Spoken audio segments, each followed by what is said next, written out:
you over at DM to do some business for you guys for definitely some merchandise for you guys. Thank you, my man. So wait, when you saw that we were both together, if you're fans, were you just like, holy shit? Like peanut butter and jelly? I mean, pretty much. I mean, I follow your work as far as your podcast, listen to it every single morning, and as far as Instagram Live, right when you clicked up, I thought, okay, then you can actually see, because I've actually never watched you on the Instagram Live. Got it. So then, I put my number down a couple times, hope for the best. All right, my man. Take care of yourself. Best of luck. Thank you, Gary. That was some gangsta ass advice you just gave that dude. That's so gangsta. Logic, what about you as an entrepreneur as a kid? So you were very artistic, you're clearly artistic and thoughtful. Did you have a selling DNA where you like go and buy blow pops and try to sell them? Like, did you have that part? I'm very ashamed to tell you a story that I have never told anyone in my life. Here we go. So where I came Let me get from, codes. Yeah, so like when I grew up, you know what I'm saying, I was like hella poor. I didn't have shit. Right. You stole and sold shit? No. Damn. No. Because I think that's okay. No, I went a step further. I created this like laminate thing, and it was like this whole thing. I put it on this like gangsta looking box, and it was like this there was like this metal box, and me and my boy dressed up, and we went around, and I forget what the fund was called, but it was basically like the poor people of America. And we would knock on people's doors in the rich neighborhood and say, would you like to donate $5 or more? Right. You always gotta go bigger, because right. it's like, well, if even $1 works out, Right, like, you had room to negotiate. and yeah, and like, bro, I mean, we must have walked away with like a couple $100. And what did you do with it? I fucking bought junk food and shit. I was poor. I was the poor person of America. But yeah, no, that was. I love it. So you had a little of that. A little slight, a little something. Little. But that was like mischievous hustle. Listen, I used to rip people's flowers out of their yards and then ring their doorbell and sell it right back to them. That's hustle.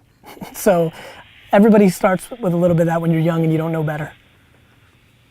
Hello. Hello, this is Gary Vee and you're on the Ask Gary Vee show with Logic. Hey. So what's your question and what's your name?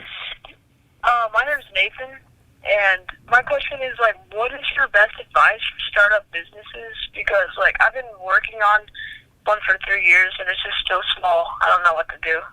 Well, what kind of business do you have? Well, I'm starting to do, like, branch out into social media, like YouTube and stuff like that. And I have a small team working on, like, well, okay, so I make beats for smaller rappers. Okay, that's a good start. Yeah. So I got a good business idea. I'm gonna trick Logic into using one of your beats, and then you're gonna blow up, and everything's gonna be set. Yeah, fam. So wait, is this more like? But is this more like a like you're trying to set up your personal brand via social media? Is that what you're asking? The best way to go about that? Yeah. So you're trying to become a big producer. You want to be Metro Boomin. You want to go in that route. Yeah. Logic? My advice here is interaction with your peers, and through that, so say there's other producers. So there's a zillion producers out there, right? So find some of your favorites or some people that you would almost see as competitors and collaborate.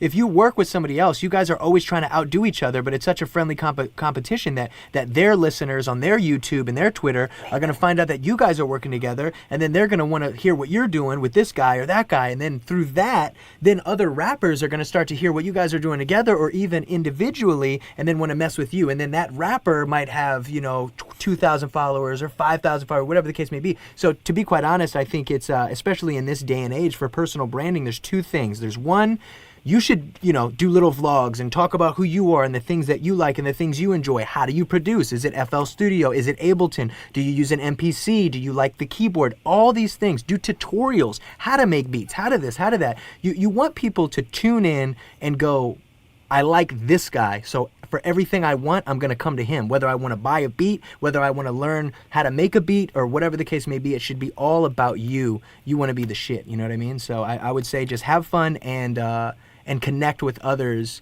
that are even better than you, and learn why they're better than you, and fucking take their secrets and kick ass. Nathan, where do you live? I live in Kentucky. And how old are you? Shout out Bryson Tiller. I'm 14. So you've been doing it since you were 11. I love this. Yeah. So listen, I mean, I assume you love Logic and all that. Like, have you ever seen any of my content? Do you know, like, my belief on patience at all? Do you know anything about this? Yes, I've been watching you for like 2 years. I love you for that. Thank you. So here, listen, it's very simple, man. I have a lot of good things going on in my life. I would trade to be you right now. If you're at a place where you're watching my Instagram live, when you're talking to me and Logic, you're 14 years old, you've already put in 3 years worth of work, you're savvy enough to be paying attention to my content and listening to this kind of music, like you're in such a great spot. The biggest problem is when you're 14, it's hard to be patient, right? Like, it's just hard. But listen, you need to hone your craft. Like, you're still in the place, if you think about mine and Logic stories. At 14, there was no internet for me. There was for him a little bit, so it's a little bit different. But like, we were just still working on our craft. I was still at baseball card shows learning how to like set up tables, trade, how to negotiate. Logic, were you writing at this point? Oh, yeah, I was totally writing. But one other thing that I do want you to also think about is like, you being 14, it's like you're like, oh man, I just want to do it now. I just want to do it now. There's a lot of people who are like, no, I don't want to finish school, or I don't want to do this, or I don't want to do that. Like, first and foremost, remember that if you are blessed and you are in a position where you can go to school and get an education, you do not take that